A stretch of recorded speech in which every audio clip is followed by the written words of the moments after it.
Welcome to another episode of my road to funding, from challenge to funded. So this week I took just two trade, and actually the trade did not favor me. Okay, this was the two trade. The first one actually meet up with my rules. All my rules was in check. So after taking the trade, the entry time frame was still valid, but later on my directional time frame was no longer valid. So I had to close the trade with just a minor loss. Then I took EU also. For the EU, I later saw that one of my rules was not in check, so I had to close it with just a very tiny loss also. Right now, go into my account and show you some of the trade and my current balance.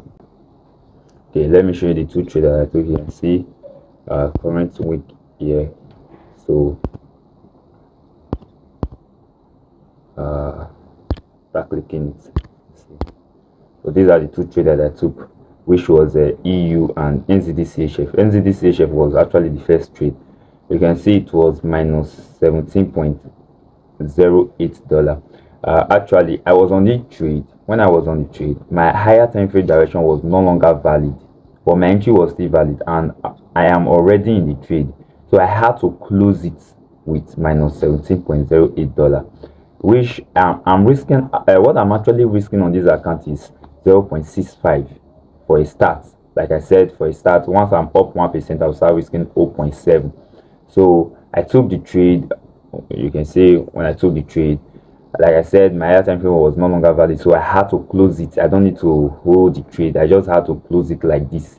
The trade later went to my direction, but that's not really my business. I have to stick to my rules, so I have to close the trade like this.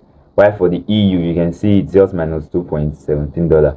So I was on that trade too. I think one of my rules was not in check, so I just had to close it. I don't need to hold the trade, so I just had to close it.